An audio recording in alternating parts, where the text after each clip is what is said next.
Okay, तो अब हम क्वेश्चन नंबर 7 कर रहे हैं, एक्सरसाइज 13.3 का 30.3 का सॉरी। तो इसमें क्या करना है, हमें ये क्वेश्चन गिवन है और इसकी वैल्यूज़ निकालनी है। इसकी वैल्यूज़ जो निकालनी है, इसका बहुत आसान तरीका है, तो कैलकुलेटर में इंपुट करके भी आप ये निकाल सकते हैं या फिर बुक में गिवन है आप याद भी कर सकते हैं। पेज नंबर 285 पे सावेरी गिवन है। ठीक है, तो अभी फ़िलहाल हमें चाहिए 10/30 की वैल्यू, तो हमने 10/30 1/√3 हो गया और cot 30 √3 हो गया। उसके अलावा हमें चाहिए 10/45 10/60 cot 45। 10/45 हो गया हमारे पास 1, ठीक है, सॉरी 10/45 और cot 45 हमारे पास हो गया 1। ठीक है, तो ये यहाँ पे हम इस तरीके से वैल्यूज़ पुट करेंगे, उनको छोटा छोटा सॉल्व करना होगा, वो सॉल्व करेंगे हमारे पास आंसर आ जाएगा। जैसे यहाँ से अंडर रूट 3 कैंसिल हो गया, 1 बचा और इधर भी 1 बचा, 1 + 1 2 आंसर आ गया। ठीक है, तो इट्स सिंपल। अच्छा, और इसको आप कैलकुलेटर से भी सॉल्व कर सकते हैं। कैलकुलेटर में सॉल्व करने का क्या होगा कि आप नॉर्मल 10 लिखेंगे, 30 लिखेंगे, आंसर आ जाएगा। लेकिन कैलकुलेटर में आपको एक चीज़ का ख्याल रखना पड़ेगा, कैलकुलेटर में सिंपल हो या फिर साइंटिफिक हो, उसमें ना छोटा सा एक डी या आर ऊपर बना हुआ आ रहा होता है, छोटा सा डी या आर। डी मीन्स होता है डिग्री, आर मीन्स होता है रेडियन। तो अगर आप डिग्री में वैल्यू पुट करो तो मेक श्योर कि आपका कैलकुलेटर डी में हो, और अगर आप रेडियन में पुट करो तो आपका कैलकुलेटर आर होना चाहिए। तो अब ये कन्वर्जन करने का तरीका होता है, अगर आप नेट से निकाल लें, वरना अगर आपको मुझसे पता करना है तो आप ना मुझे कैलकुलेटर की तस्वीर खींच के भेज दें, कौन से मॉडल का कैलकुलेटर है, मैं फिर बता दूँगी।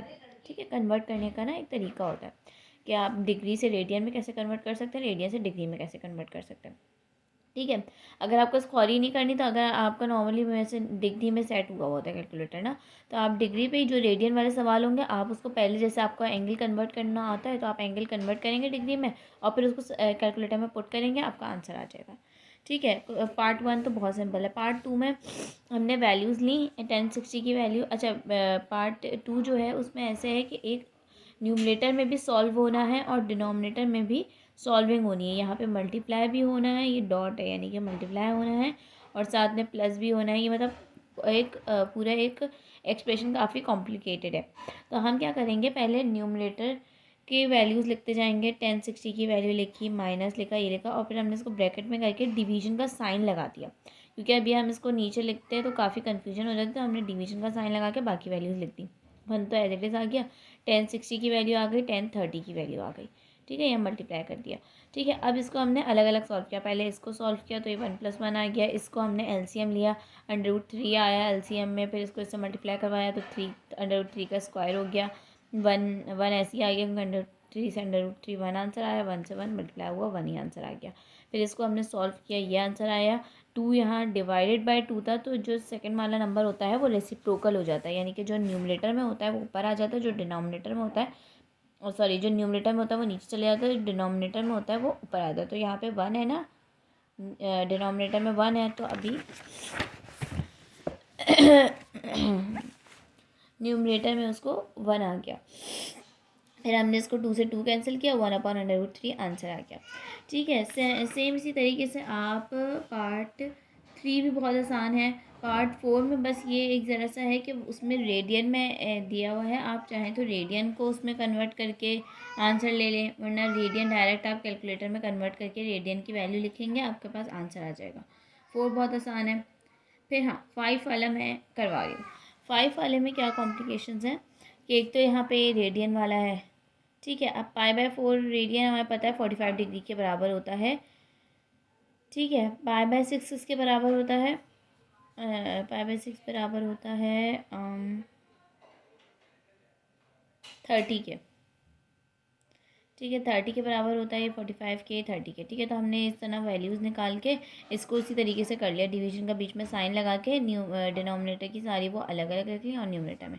ठीक है, इसको नॉर्मल सॉल्व किया, इसका एलसीएम लिया, इसका भी हमने एलसीएम लिया, लिया, यहाँ पे हमारे पास आंसर ये आ गया। अब यहाँ पे मसला ये है कि मैंने आपको बताया है कि डिनोमिनेटर में हम रूट नहीं छोड़ते, और ख़ास तौर पे ऐसी एक्सप्रेशन हम कभी भी नहीं छोड़ते डिनोमिनेटर में।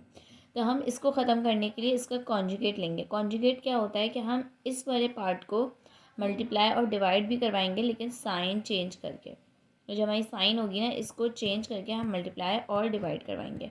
ठीक है, तो हमने इसको प्लस को माइनस करके मल्टीप्लाई करवाया, डिवाइड करवाया। फिर अब इसमें हमने मज़ीद जो है वो क्या कहते हैं, सॉल्व किया। ये फार्मूला बन गया a plus B, A minus B का फार्मूला बन गया A square minus B square. ठीक है, और साथ ही ये भी एक फार्मूला बन गया ए minus B, A minus B का होल स्क्वायर हो गया। फिर ये फार्मूले से खोला, फिर ये फार्मूले से खोला, फिर इसको सॉल्व किया, तो आंसर ये आ गया। ठीक है, 6 भी बहुत आसान है। ठीक है, 6 तो बिल्कुल सिंपल सा है। आप सारी वैल्यूज़ रखें, उसको जो भी क्या कहते हैं उसमें सॉल्व होने का है आप सॉल्व करें, फिर आंसर आ गया। ठीक है, यहाँ पे हमारी 13.3 एक्सरसाइज कंप्लीट हो गई अल्हम्दुलिल्लाह।